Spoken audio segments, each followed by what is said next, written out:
Hey there, let's talk about hair, shall we? So, having a nice head of hair is pretty cool. Science says it can make a guy more attractive, like, a lot of the time. But hey, there are exceptions like those super buff dudes you see in action movies. Think Dwayne Johnson, Vin Diesel, and Jason Statham. They rock the bald look and still turn heads.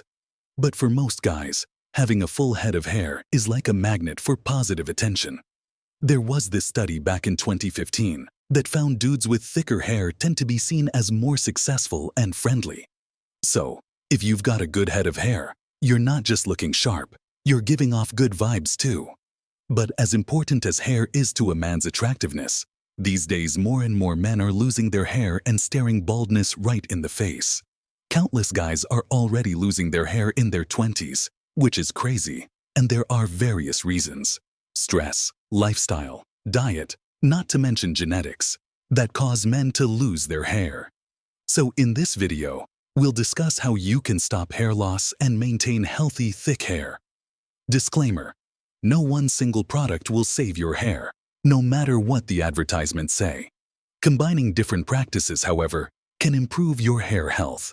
Now, before we get into the routine that'll save you, let's talk about the things that your hair will naturally do, which might make you panic. Don't stress. The following happenings are completely normal and nothing to stress about. Normal things that hair does. Hair sheds. Normal hair sheds. Have you ever looked down at the drain after washing your hair, seen a clump of hair and thought, "Oh God, I'm balding"? Don't panic. That's normal. It's normal for your hair to shed. In fact, what you don't know is that you lose hair strands daily. But that doesn't mean all hair loss is normal. If you have longer hair, you'll notice easier than people with short hair. But as long as it's between 50 and 100 strands, it's okay. There are 100,000 follicles or more on each person's scalp, so losing 100 or so hair strands a day won't make much of a difference. Now, if you notice a large clump of hair after you shower or wash your hair, and it's so bad that it's obvious that you've lost your hair, you might need to evaluate your hair care routine. 'Cause that's just hair looks thin. Not normal hair looks thin when wet. Your hair will look less dense when it's wet than when it's dry. When your hair retains water, it'll look super thin. You might even be able to see your scalp, but that's completely normal as long as it goes back to its usual volume when it's dry. You have nothing to worry about. Now that we've covered what your hair does naturally, let's get into what you should do if you want to keep your hair thick and healthy. Wetting hair daily. I know washing your hair every day sounds like the right thing to do, but it might be one of the reasons you're losing hair. When you wet your hair every day, it can lead to cortex swelling, causing temporary protein loss and hygral fatigue. Hygral fatigue results from repeated swelling and deswelling of the cortex, which happens when your hair has too much moisture. Instead of washing your hair daily, why not use dry shampoo? It's the best way to wash your hair without getting it wet. Shampoo correctly. Yes, there's an incorrect way to shampoo your hair. And if you've been experiencing hair loss, it's probably because you're not shampooing right. Instead of rubbing the shampoo all over your hair, gently massage it into your scalp. Also, don't scrub your scalp. It's not a rug. Gently rub the shampoo all over your scalp for a few minutes before you rinse.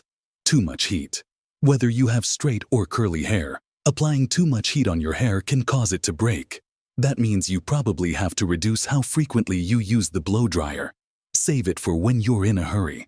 On the days when you have some time, let your hair air dry.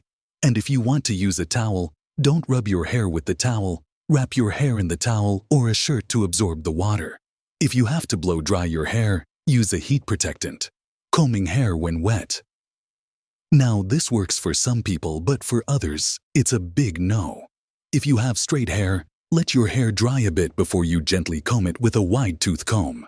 But if you have textured hair or tight curls, then you can comb your hair while it's damp using a wide-tooth comb.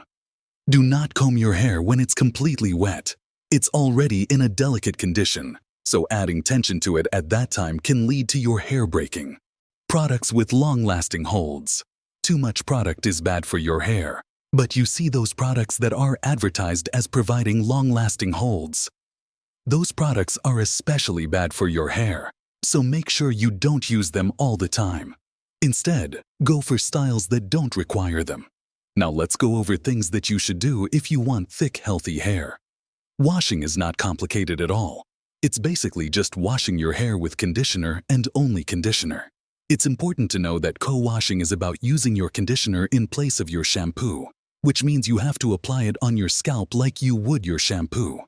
I know it sounds weird to skip your shampoo, but what you might not know is that many shampoos include sulfates, which are basically detergents that clean your hair thoroughly.